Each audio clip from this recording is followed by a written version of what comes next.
저는 시골에서 왔시요. 시골지요. 당산역에서 당산역이 아니죠. 노량진역에서 그냥 국회의사당 간다 그래서 탔는데 그게 급행이었시요. 저는 다 타면 그냥 오는 줄 알았어. 그런데 가서 또 건너서 이렇게 오다 보니까 막 헐레벌떡 오느라고 제가 지금 아주 그냥 땀을 비같이 흘리게 됐습니다.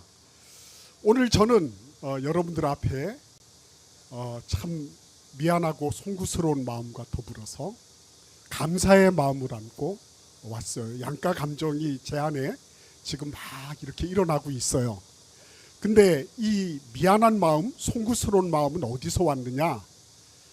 제가 여러분들이 이 자리에 나오지 않으면 안 되도록 만든, 어떻게 보면 우리 한국 교회와 성도님들을 정말 아름답게 잘 이끌어야 되는데 그렇게 하지 못한 그런 사람 중에 하나이기 때문에 저는 굉장히 미안하고 송구스러운 마음으로 여기에 섰어요. 그러나 또 다른 한편으로는 감사한 마음이 있어요.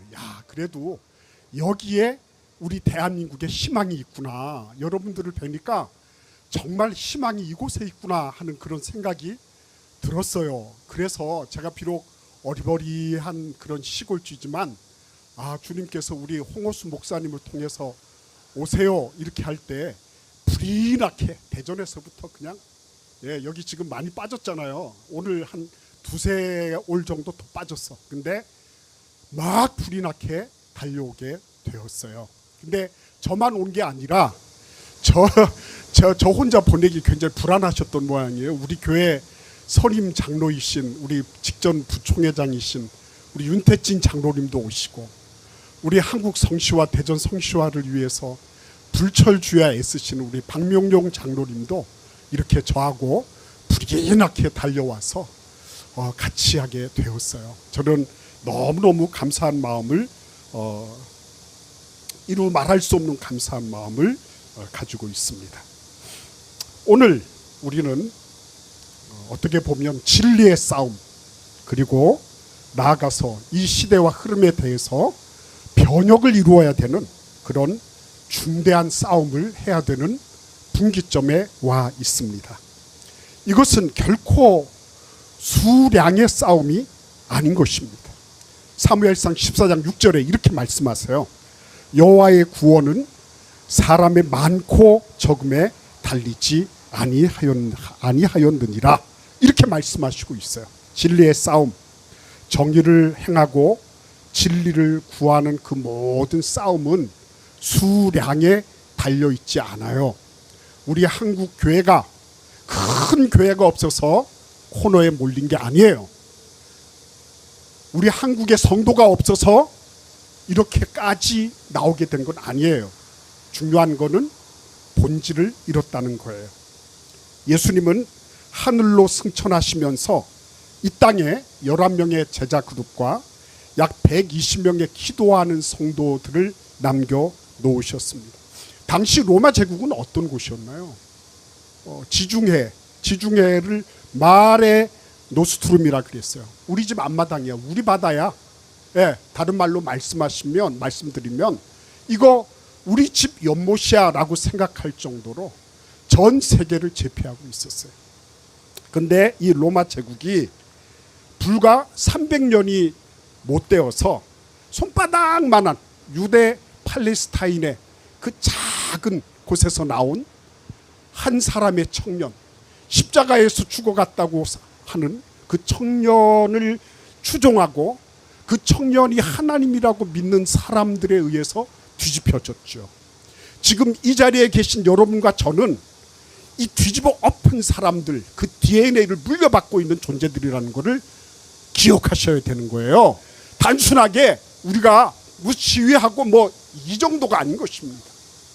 우리의 마음속, 우리의 심령 속에는 예수 그리스도의 영으로 말미암아 인쳐진 하나님의 거룩한 자녀의 DNA가 용솟음치고 있는 것입니다. 그런데 여러분 한번 생각해 보십시오.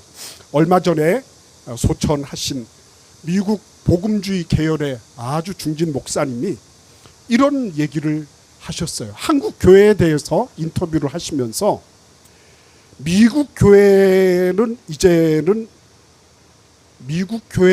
한물 같다는 거예요. 미국 교회가 기독교적 가치를 잃은 게 한 200년 됐다. 그렇게 얘기를 하다가 한국 교회에 대해서 말씀을 하시면서 이분이 느닷없이 한국 교회는 갑자기 끝나게 됐다. 이렇게 말씀했어요. 그래서 인터뷰어가 얘기를 했습니다. 끝났다는 의미가 뭡니까? 하고 이렇게 물었어요. 그랬더니 한국은 짧은 기독교 역사 가운데 갑자기 교회가 커지면서 사회에 강력한 영향력을 미쳤다. 그 결과 기독교의 가치가 내부적 또는 사회적으로 제대로 정착되기도 전에 교회는 힘과 권위만 갖게 되었다. 이런 불안한 상태 가운데서 한국 교회는 포스트 모더니즘의 급격한 물결에 이끌려서 그만 본질을 잃어버리게 되었다. 그래서 한국 교회 끝났다. 이렇게 얘기하는 거예요. 저는 이 목사님의 말씀에 우리가 귀 기울여 들어야 될 부분이 있다고 생각하는 사람 중에 하나예요. 그런 진단은 일리가 있는 진단이라고 생각합니다. 그러나 과연 성경은 그리고 역사는 무엇을 말하고 있는가? 이걸 오늘 여러분과 제가 같이 나누어야 된다고 생각하는 것입니다. 한 2년 전쯤에 제가 영국을 방문해서 옥스포드에 좀 머무는 때가 있었어요. 그때 저는 참 너무 가슴이 아팠습니다.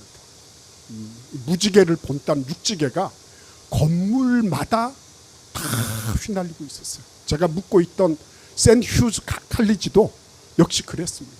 이 육지개를 안 걸면은 뭐가 건물이 아닌 것처럼 느껴지는 그런 상황이 그 옥스포드 44개 칼리지 가운데 그게 자행되고 있었어요. 그런데 유일하게 육지개를 걸지 않은 칼리지가 하나 있었습니다. 그게 뭐냐면 위클리프 홀이라고 하는 칼리지예요. 44개 칼리지 가운데 옥스포드를 형성하고 있는 칼리지가 44개가 있어요. 근데 44개 칼리지 가운데 맨 막내입니다. 위클리프 홀이. 근데 이 위클리프 홀은 영국의 국교회 성직자를 양성해내는 그런 성직자 양성 기관이에요. 이 위클리프 홀이 유일하게 동성애를 반대하는 거예요. 그 학교 채플에 가서 딱 쓰면 맞은편에 위클리프라고 하는 사람의 그 스테인드 글라스가 이렇게 서 있어요. 위클리프가 누군지 아시죠? 성경만이 신앙의 그리고 삶의 유일한 권위이며 기준이다 라고 말했던 분이에요. 이분은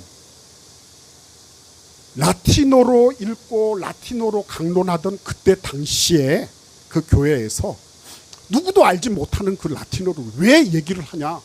그래서 영어로 라틴어 불가타를 번역을 했던 분이에요. 화채설 반대했어요. 빵과 포도주가 사제가 축성하는 순간에 예수 그리스도의 실제 피와 살로 바뀐다 하는 화채설을 반대했어요. 그리고 무엇보다도 교황의 권위에 대해서 반대했어요. 가톨릭이 얼마나 부패했는지, 얼마나 윤리 도덕적으로 타락했는지를 그거를 열심히 설파했어요. 결과가 뭔지 아십니까? 그는 성경 중심의 진리를 얘기하다가 이단으로 몰리게 되었습니다. 그리고 그가 죽은 이후에 그 뼈를 다시 파내가지고 부관참시라 그러죠. 관을 깨뜨리고 그리고 목을 베는 거. 이미 죽었지만 가톨릭이 볼 때는 이거는 절대로 용납할 수 없는 이단인 거예요. 그래서 그가 죽은 이후에도 다시 파가지고 부관참시를 할 정도로 그렇게 미움을 받았던 사람이었습니다. 그곳에서 서서 무엇을 느꼈는지 아십니까? 아, 그렇구나. 단지 이 위클리프 홀은 그의 순교를 기념하는 그런 학교로 끝나는 게 아니고, 이곳은 말 그대로 그의 순교의 정신, 그 명맥을 오늘날에 잇고자 하는 서슬퍼른 순교 정신의 현장이구나. 그래서 지금도 43개 칼리지가 이 위클리프 홀을 향해서 융단 폭격을 가하고 있는 거예요. 너희들 동성애 찬성하지 않을 것 같으면 물러나라 하는 거예요. 근데 지금 그 순교의 정신을 가지고 위클리프 홀은 꿋꿋하게 그것을 버텨 나가고 있는 것입니다. 근데 여러분, 놀라운 일이 하나 있어요. 위클리프가 순교한 지 약 30년 후에, 지금은 체코로 알려져 있는데 보헤미아라고 하는 곳에 얀 후스라는 분이 등장하게 됩니다. 그리고 그 후에 약 100여 년 후에는 마틴 루터라고 하는 분이 등장하게 됩니다. 그리고 400여 년 후에는 그의 이름을 본따서 위클리프 성경 번역 선교회라고 하는, 지금은 위클리프 글로벌 얼라이언스 이렇게 얘기하는 위클리프 성경 번역회가 등장하게 됩니다. 그리고 우리나라에서까지도 성경 번역 선교회가 위클리프 국제연대 회원으로 등장하게 된 것입니다. 그래서 이 말씀의 진리를 살고자 한 사람 때문에 수많은 시대가 명맥이 끊겨진 것 같았어요. 끝난 것 같았어요. 그런데 그렇지 않고요. 다시 이어져서 마침내 오늘날까지 오게 된 것입니다. 한국교회 위기 상황을 어제 오늘 얘기했나요? 벌써 오래전부터 얘기했습니다. 이걸 보면서 기죽고, 이거 보면서 위기다, 그러면서 위축되고 그럴 수 있어요. 맞아요. 이러한 현상들에 대해서 이거 잘 되고 있습니다, 이렇게 얘기할 사람은 없어요. 그러나 여러분 기억하십시오. 그렇다고 해서 우리가 아이들 쓰는 시쳇말로 쫄아가지고 이거 교회 큰일 났구나, 문 닫게 됐구나, 이거 어떻게 되는 거야, 이러면서 당황해야 할 필요가 없는 것입니다. 이 얘기를 조금 더 살펴보고자 합니다. 1415년 7월 6일은 콘스탄츠라고 하는 독일 남부의 도시에서 얀 후스가 처형된 날입니다. 그것도 화형을 받고 처형된 날이에요. 그러니까 오라는 대로 갔어요. 근데 그게 트랩이었습니다. 그게 함정이었어요. 그들은 콘스탄츠로 유인해서 마침내 화형을 시행하게 됐어요. 근데 여러분, 그때 화형 당하던 얀 후스가 한 말 기억나시죠? 혹시 기억나실지 모르겠어요. 지금은 너희가 거위라는 말이 바로 후스라는 말이에요. 후스가 거위예요. 지금은 거위 한 마리를 불태우지만 100년 뒤에 나타날 백조는 어쩌지 못할 것이다, 이러고 화염 속으로 사라지며 잿더미가 되었어요. 말 그대로 정확히 102년 뒤에 루터가 등장합니다. 마틴 루터는 중세 가톨릭의 아성을 허물고 교회와 사회를 개혁하는 한 마리의 백조가 됩니다. 종교만이 아니에요. 거기에는 우리는 뭐 종교개혁, 종교 이런 말을 쓰지만요, 그냥 리포메이션이에요. 전체 사회를 다 개혁을 해냅니다. 이거는, 이 백조는 로마 가톨릭도 막아낼 도리가 없었던 것입니다. 여기에서 우리가 기억해야 될 게 있어요. 뭔지 아십니까? 마틴 루터의 등장이 단순하게 우발적인 사건처럼 여겨지는 거예요. 경계해야 돼요. 한 젊은 사제가 가톨릭의 폐해를 보면서 비분간계해가지고 어느 날 갑자기 95개 반박문을 비텐베르크 성당 문에다가 갖다 붙였다. 예? 그때부터 시작을 해서 이 불장난이 말 그대로 때마침 불어온 그 강풍과 더불어서 엄청난 온 들녘을 태우는 방화 사건이 되었다, 이렇게 생각하면 안 된다는 거예요. 그의 종교개혁은 뿌리가 깊습니다. 하나님께서 이 한 사람을 일으키기 위해서 그냥 막 불 지른 것처럼 이렇게 하지 않으셨어요.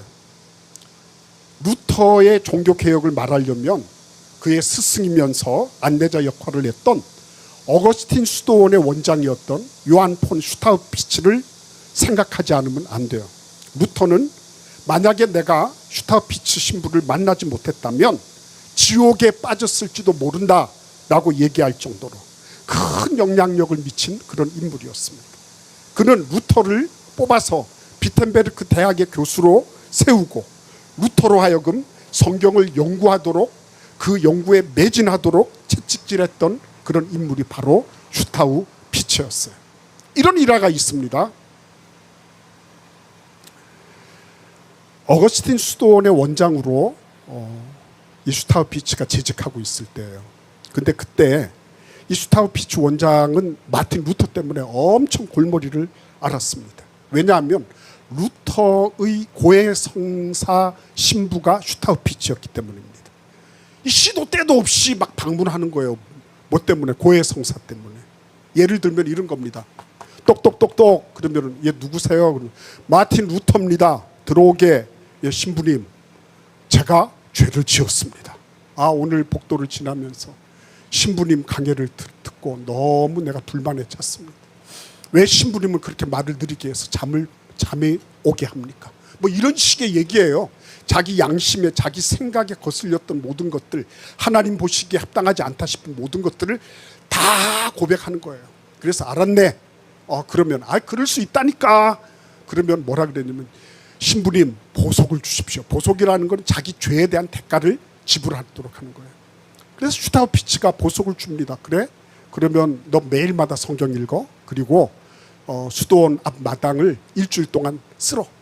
예, 알겠습니다. 그리고 나가는 거예요. 나가다가 다시 들어오는 거예요. 다시 돌아와서 신부님, 제가 지금 나가면서 또 엉뚱한 생각을 했습니다. 용서해 주십시오. 그래, 알았어. 좀 가. 알았다니까. 예. 그런데 보석을 주십시오. 너 일주일 더 성경 읽고 일주일 더 마당 쓸어. 이런 식이었어요. 가다가 보면 또 생각나고 죄가 생각나면 그때마다 슈타우피치 원장을 계속 와서 고해 성사를 하면서 자기 죄를 고백했던 인물이 바로 마틴 루터였습니다.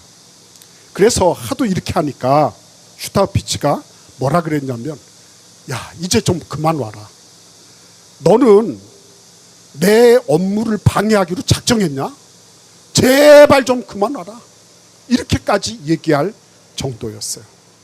마틴 루터는 성경의 진리를 자기 삶으로 살아내기 위해서, 심지어는 자기의 생각마저도 하나님의 말씀에 위배되면 그거를 찍어서 이거를 하나님 앞에 내놓고 회개하고 싶어하는 그런 진리를 살았던 사람이었어요. 혹독한 수도원 생활 속에서도 그는 양심과 정직으로 살았던 인물이에요. 그래서 당시에 독일의 수도원과 수녀원에서는 도대체 루터라는 사람이 누구냐? 그러면서 어거스틴 수도원을 성지순례하듯이 다녀가는 그런 진풍경이 벌어졌다고 하는 것입니다. 루터는 말 그대로 거룩한 인간 문화재였던 것입니다.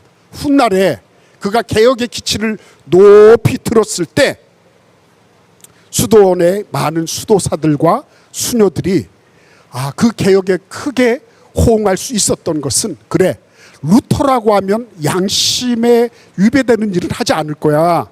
루터라면 거짓말하는 사람이 아니야. 루터라고 하면 믿을만해. 라는 그런 신뢰가 깔려 있었기 때문에 그는 독일 전역에 걸쳐서 큰 반향을 이루어낼 수 있었다고 하는 것입니다. 한 사람의 역할은 어떻게 보면 그닥 커 보이지 않아요. 근데 저는 인도네시아에 가서 그거를 절실하게 깨달은 적이 있습니다. 인도네시아에 가보니까요, 거기에는 기독교를 선교하는 것이 합법화되어 있었어요. 여러분, 그게 말이 됩니까? 전 세계에서 가장 큰 무슬림 국가가 바로 인도네시아예요. 근데 그 인도네시아가 개신교, 천주교, 불교 등등 해가지고 자기들 말로는 민족 통합을 위해서 그렇게 한다 그러지만은 반짜신라라고 하는 자기들의 국시를 내걸면서 이거는 누구도 침해할 수 없는 권리다라고 도장을 찍어놨어요. 그래서 인도네시아는 말 그대로 최대의 무슬림 국가임에도 불구하고 그들은 정말 예수 그리스도를 믿는 것에 대해서 인정해 줄 아는 그런 분위기가 형성되어 있는 것입니다. 거기에 뒷얘기가 있어요. 1945년도까지 수카르노라고 하는 청년을 중심으로 해서 민족투쟁당이 열심히 독립투쟁을 하고 있었어요.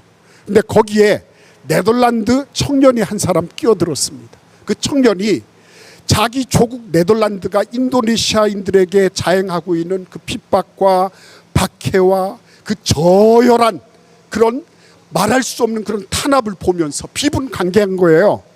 그래가지고 이 사람이 그 수카르노와 더불어서 독립투쟁하는 그 일에 인도네시아 사람보다 더 인도네시아를 사랑하며 거기에 뛰어들었던 겁니다.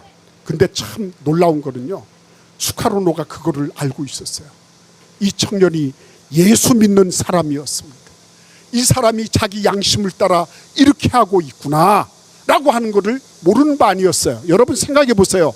네덜란드는 화란 개혁주의가 판을 치던 곳 아니에요. 그런데 그 사람들에 의해서 350년간 식민지로 지배를 받았던 사람들이에요. 지금도 자카르타에 가면 그들이 얼마나 만행을 저질러 놨는지 빤하게 볼 수 있어요. 그런데 그 개신교를 자기들의 국시로 받아들이는 일을 했어요. 그 청년의 이름을 우리는 몰라요. 그러나 한 가지 분명한 거, 그 청년 한 사람 때문에 인도네시아에 오고 오는 수많은 세대에 걸쳐서 예수 그리스도의 복음을 받을 수 있는 문이 활짝 열린 거예요. 여러분, 하나님께서요, 이 한 사람을 사용하시는 모습을 가만히 보면 놀라울 지경입니다. 오늘 본문 말씀을 보시면 예루살렘이 다 망하게 됐어요. 의인을 찾으시지만 예루살렘의 의인을 한 명도 찾지를 못하게 됐어요. 백성들은 거짓 맹세하고 우상 숭배에 빠져들었습니다. 겉으로는 하나님을 섬기는 것처럼 하죠. 그러나 그들은 본질이 없었어요. 그래서 하나님은 예레미야를 통해서 심판을 말씀하시고, 그리고 백성들이 회개하고 돌아와야 될 것을 계속적으로 강조하고 계셨습니다. 가만히 한번 보시기를 바랍니다. 심판이 임박할 때 무슨 현상이 일어나죠? 갑자기 하늘이 어두워지고, 그거는 나중에 심판의 현상이고요. 딱 한 가지 분명한 것, 그건 뭐냐면 사람이 없다는 것입니다. 사람이 없어요. 인물이 없어요. 인물이.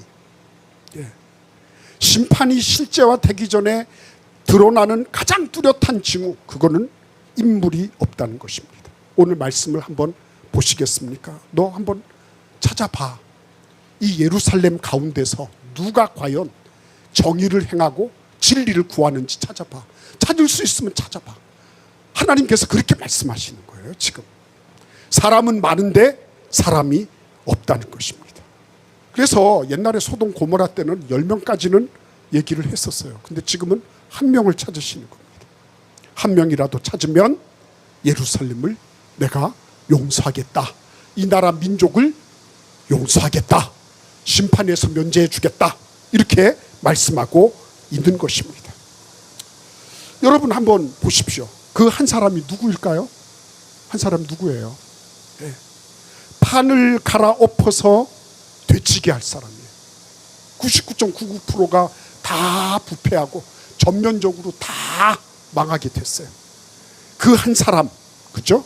심판의 명확한 징후인 그 모든 것들을 막아설 수 있는 한 사람, 그 사람이 누군가 하는 것입니다. 저는 군 생활을 육군으로 들어가서, 그때 당시는, 지금은 행정안전부지만요, 그때 당시는 내무부였어요. 내무부에서 군 생활하다가 다시 국방부로 와가지고 제대를 한 사람이에요. 좀 이상하죠, 그죠? 근데 그때 우리 그 장비 보급계 계장 계셨어요. 경감이었는데 그분이 이렇게 내무반에 이렇게 한 번씩 순시를 하셨어요. 쭉 하시다가 그랬습니다. 우리 소대장에게 그렇게 말씀하셨어요. 야, 여기 괜찮은 놈 없어? 이렇게 물어보는 거예요. 괜찮은 놈. 괜찮은 놈이 누구냐 하고 보니까 뭐 간판 이런 거 말고요, 일을 해낼 수 있는 사람이 누군가, 이거 찾는 거예요. 일을 해낼 수 있는 사람. 그 사람이 누군지 묻지도 따지지도 않아요. 그런데 일을 해낼 수 있는 사람 한번 찾아봐, 이렇게 하는 거예요. 일을 해낼 수 있는 사람. 하나님이 일을 해낼 수 있는 한 사람, 그 사람 지금 찾고 계신 거예요. 그래서 예루살렘 거리 빨리 쫓아다니면서 찾아봐. 예? 긴박한 것입니다. 예? 그만큼 절박하다는 것입니다. 그런데 그 사람이 누군가 하고 보니까 누구예요?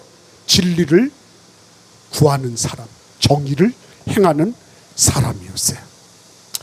여러분, 이 사람 하나가 있으면 일이 돼요. 왜 일이 되는 줄 아십니까? 옛날에 성읍이라고 하면 대부분 성을 이렇게 돌로 다 삥 둘러싸놨어요. 성문을 달고 때로는 해자도 만들고 이렇게 했습니다. 고대 중세의 성읍의 가장 중요한 요목 세 가지가 있어요. 첫째는 뭐냐면 이 사람들은 상거래를 할 수 있는, 시장을 열어서 먹고 살 수 있도록 하는 경제 기능을 가졌어요.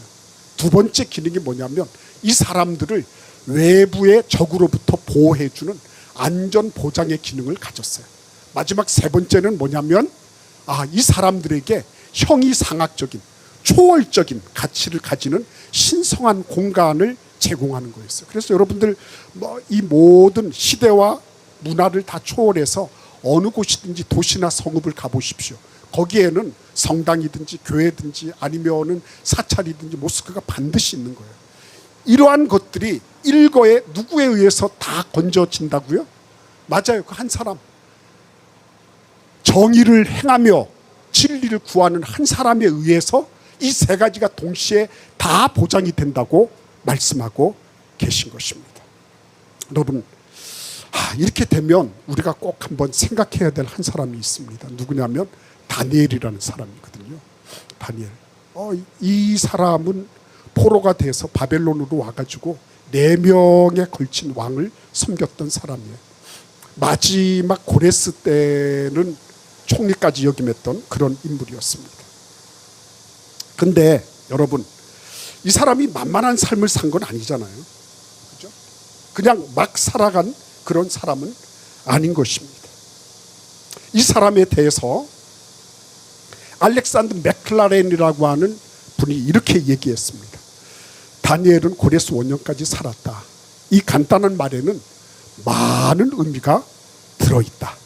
국가의 모든 어려움과 왕의 광난과 그의 후계자들의 죽음과 소용돌이 치는 음모와 질투와 책략과 박해 속에서 이 사람은 바람이 몰아치는 사막 속의 기둥과 같이 꿋꿋하게 견뎌냈다. 하나님은 이렇게 자기에게 변함없이 의지하는 사람을 지키신다. 이 세상도 그 영광도 다 지나가지만 하나님의 뜻을 행하는 자는 영원히 거하는 것이다. 이렇게 다니엘을 생각하며 묘사했어요. 하나님은 온 국가 전체를 움직이려고 하지 않으세요. 여러분 기억하십시오. 전체를 다 움직이려고 하지 않으세요. 하나님은 그러나 자기를 움직여서 중심을 하나님께 고정시키는 한 사람, 자신을 굳이 정의를 행하고 진리를 구하는 자리에 두려고 하는 그 한 사람을 통해서 전체를 움직이시는 것입니다. 왜 자꾸 숫자를 보려고 생각하십니까? 왜 많이 보이면 그것을 부흥이라고 규정하십니까? 그렇지 않아요. 그렇지 않습니다. 본질을 추구하는 한 사람이 있으면 되는 거예요. 하나님은 그 한 사람을 지금도 찾고 계신 것입니다. 그래서 여러분, 오늘 이 한 사람에 대해서 한번 잠시 동안 생각해 보고자 하는 겁니다. 다니엘이 어떤 존재였죠? 다니엘은 말 그대로 굴러온 돌로서 박힌 돌들을 다 뽑아내고, 그리고 명실상부하게 탑3까지 올라갔던 사람이에요.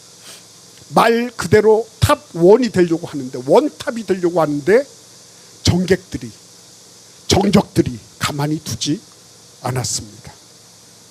그래서 뭘 했죠? 그의 행정 업무에 뭔가 문제가 있나 다 샅샅이 뒤졌죠. 압수수색도 하고 다 했을 거예요. 없어요. 그래서 마침내 건들고 온 게 뭡니까? 그의 신앙을 건드리고 나왔어요. 여러분, 참 이거는 놀라운 일이 아닐 수 없었습니다. 하나님이 찾으시던 그 한 사람, 다니엘이라고 하는 한 사람, 이 사람을 하나님이 사용하실 때요, 자기 업무의 탁월성, 자기가 하고 있는 일에 대한 전문성, 이거를 기가 막히게 그는 수행하고 있었던 것입니다. 아이고 뭐 우상 숭배 운운하면서 나는 이 나라에서 이건 못해 먹겠네, 뭐 저러겠네, 이런 소리 하지 않았어요. 자기의 업무에 대해서 전문적이면서도 탁월하게 그것을 감당해냈어요. 미국의 유일한 흑인 국무장관 콘돌리자 라이스라는 사람이 있습니다. 자기 아버지 흑인 목사님이고 자기도 흑인 여인이었어요. 흑인 여성이었습니다. 그런데 기가 막히게 피아노도 잘 치고 러시아어도 잘하고 뭐든지 잘했어요. 그 아버지와 어머니로부터 늘 말 버릇처럼 들었던 말씀이 있었습니다. 야, 콘디, 너는 흑인이야. 넌 흑인이야. 너를 보고 차별한다고, 너를 보고 함부로 대한다고 슬퍼하지 마. 네가 할 수 있는 딱 한 가지가 있는데 그게 뭐냐면 너는 남들보다 2배를 더 해야 돼. 남들이 1시간 할 것 같으면 2시간 해야 돼. 남들이 2시간 할 것 같으면 너는 4시간을 투자해야 돼. 그렇게 얘기해 줬어요. 그리스도인들이요, 하나님 앞에 정의를 행하고 진리를 구하려고 하면, 그러면 뭘 해야 돼요? 자기가 자기에게 주어져 있는 이 컨텍스트, 이 자기의 문맥 속에 떨어져 있는 이 부분을 다니엘처럼 감당해내는 그런 노력이 필요한 거예요. 두 번째입니다. 여기 보시면 다니엘은 단순하게 신앙생활을 한 게 아니에요. 자기 개인의 사유화된 신앙생활을 하지 않았습니다. 자기가 신앙생활을 소비하면서 자기의 안락한 생을 추구하는 그런 삶 살지 않았어요. 아주 중요한 부분은 뭐냐면 다니엘은 그 영역에서 그것을 깊이 있게 하나님과 동행하는, 자기의 문맥 속에서 하나님과 동행하는 깊이 있는 영성을 추구했던 거예요.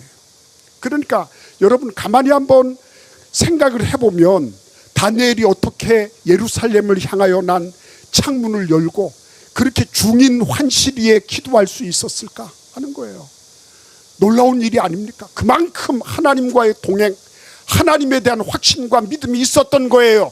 그거는 넓고 얇은 신앙이 아니에요. 깊은 신앙이에요. 아, 이거는 내가 목숨을 걸고 하나님 앞에 기도하던 거 해야 되는 거야. 나에게 하나님과 교제하고 동행하는 것은, 이거는 나에게 주어진 특권이야. 내가 살기 위해서, 내 자리 보존하기 위해서 하나님 구해 주십시오가 아니라 내 자신이 진리를 추구하고 정의를 행하는 그 일에 있어서 난 절대로 빠질 수가 없어. 너희들 다 봐라. 나 이렇게 기도한다. 너희들 고소고발하려면 해. 나 그렇게 해서 가더라도 나는 그거를 나에 대한 무엇으로 생각지 않을 거야. 나는 이렇게 진리를 구하고 정의를 행하는 것 자체가 나에게는 내 인생의 보상이야. 나에게 상급이야. 그러니까 너희들 마음대로 해. 그렇게 했어요. 깊이 있는 신앙을 추구했습니다. 그는 말 그대로 자신의 삶에 있어서, 아, 하나님, 내가 뭐 이렇게 하겠습니다, 저렇게 하겠습니다 하지 않았어요. 자기 자신이 그렇게 깊이 있는 신앙생활을 추구하다가 마침내 뭐를 했죠? 다니엘서 7장 이후를 쭉 보십시오. 하늘의 문이 열리고, 그리고 다음 세대, 미래 세대가 확 열리는 놀라운 계시와 예언을 할 수 있게 되었던 거예요. 그렇기 때문에 여러분, 우리는 나 혼자 단기 필마로 있습니다. 나 혼자 겨우 살았습니다. 엘리야가 그렇게 얘기하잖아요. 아니야, 너 말고도 7천이나 더 있어. 그런 소리 좀 하지 마. 여러분, 우리는 때로 외로울 수 있어요.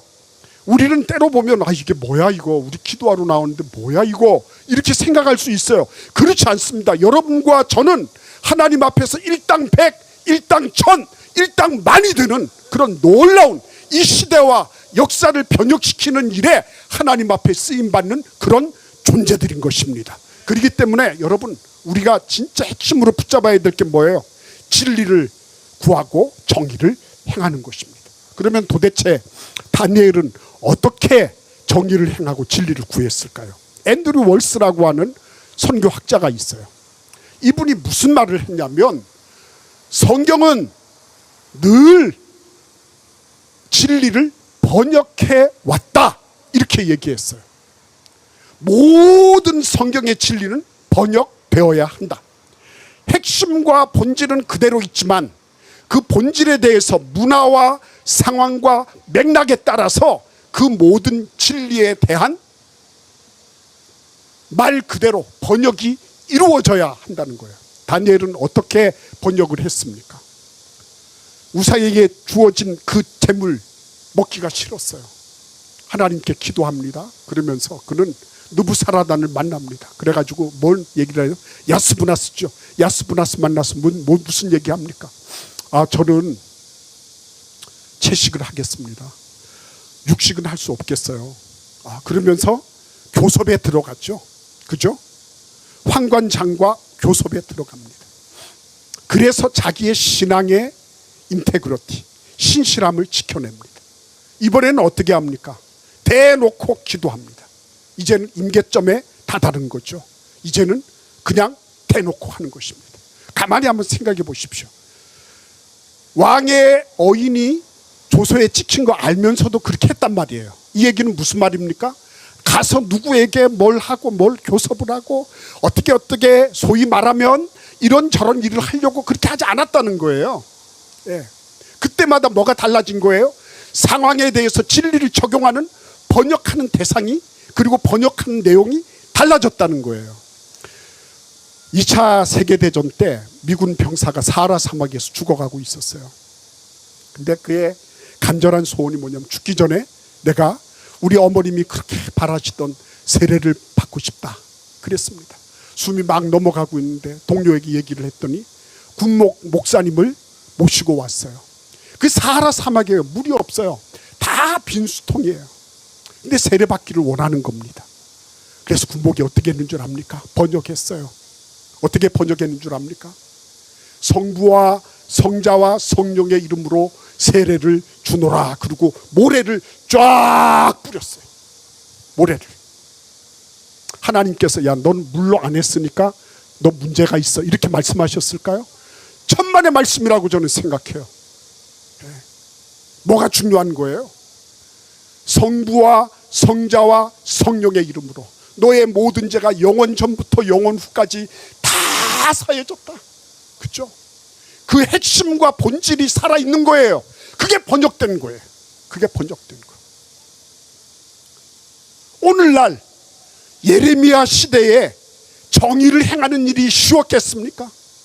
진리를 구하는 일이 만만했겠습니까? 천만의 말씀입니다. 그런데 그걸 어떻게 해요? 창의적으로 내가 이 진리의 본질을 붙잡고, 그리고 나의 삶의 문맥에서, 컨텍스트에서 내가 이거를 어떻게 적용해 나갈 것인가 고민하고 기도하면서 분투해 나가는 사람, 그런 사람 한 사람 있으면 온 성읍이 산다고 말씀하시는 거예요. 그런 사람 한 사람이 있어요. 그런 사람을 세상은 두려워하는 거예요. 함께 거하고 있지만 거기에 속하지 않고, 그리고 영원한 진리를 추구하고 있는 그 한 사람을 세상은 두려워하는 거예요. 그런 사람이 등장하는 것을 무서워하고 있는 것입니다. 여러분, 그래서 정말 우리가 이런 일들이 이 대한민국 산하에서 일어나야 되겠는데, 마지막으로 한 가지를 말씀드리고자 하는 것입니다.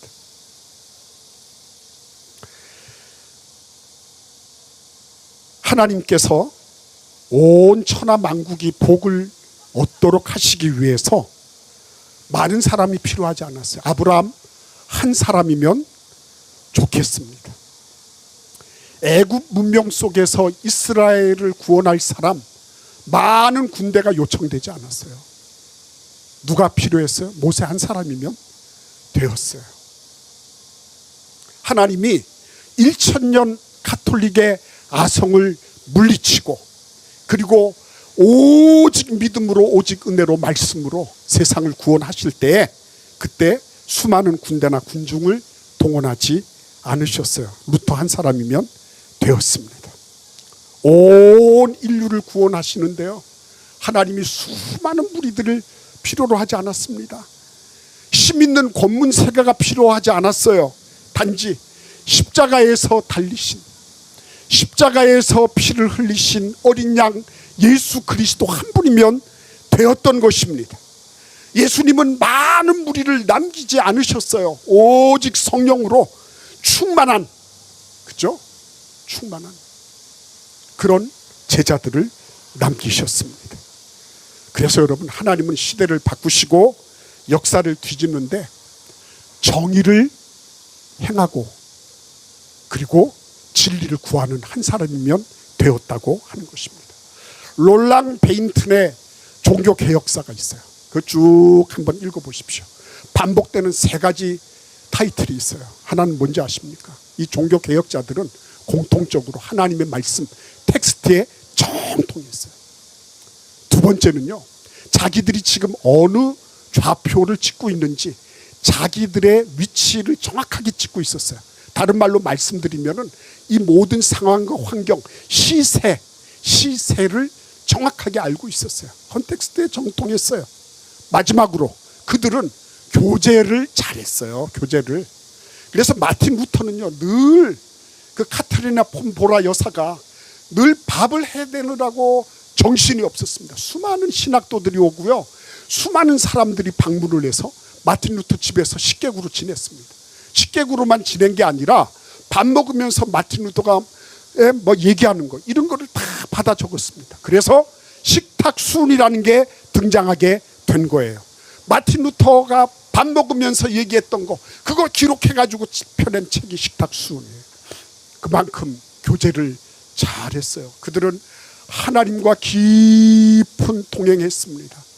그리고 이 시대를 명확하게 볼 줄 알았어요.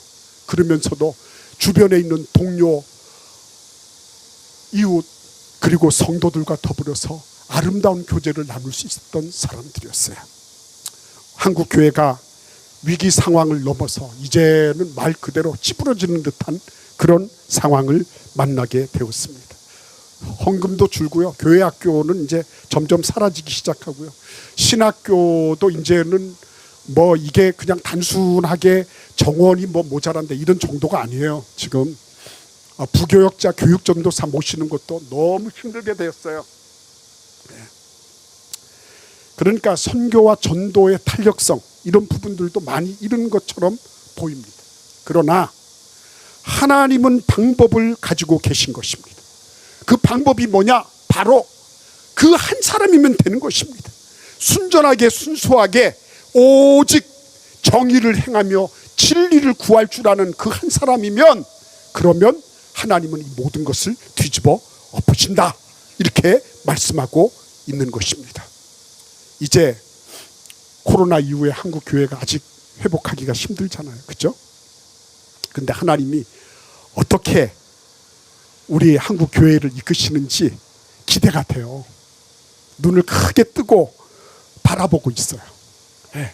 그리고 무엇보다도 우리 한국 교회가 그 한 사람을 내놓을 수 있도록 기도하며 기대하는 것. 그래서 오늘 이 자리는 매우 중요한 자리예요. 네. 생각해 보시기를 바랍니다. 저는 그런 기대를 하고 있거든요. 사실 그 한 사람이 여기에 계시는 여러분 중에 계시겠다, 이런 기대를 하고 있어요. 네. 이게 김칫국이 되지 않기를 바랍니다. 네. 이거 위해서요, 정의를 내 삶의 맥락에서 행하고 그리고 진리를 추구하는, 이 땅에 거하지만 이 땅에 속하지 않은 하나님의 백성들이 되시는 그런 귀하고 복된 은혜와 은사가 우리 모두에게 함께 하시기를 간절히 기원합니다. 우리 같이 함께 기도할 수 있기를 바랍니다. 10분 동안 우리가 함께 기도하기를 바라요. 하나님, 나는 이 사람 저 사람 막 이렇게 핑계대고 합리화시키고 하면서 내가 정작의 정의를 행하고 진리를 구하는 일에 나는 뒤처져 있지는 않습니까? 나는 찬양도 하고 나는 봉사도 하고 이것도 저것도 다 하지만 내가 진리를 구하고 정의를 행하는 그 일에 내가 먼저 나서서 그걸 위하여 고민하고 그걸 위해서 주님과 씨름하고 내가 이 문맥 속에서 어떻게 하면 하나님의 진리가 드러나도록 할까 고민하지 않은 그런 모습들은 혹시 없었는지, 하나님 나를 도와주세요. 하나님 나에게 은혜를 주셔서 정의를 행하고 진리를 구하는 이 삶을 번역할 줄 아는 그런 은혜를 허락하여 주옵소서.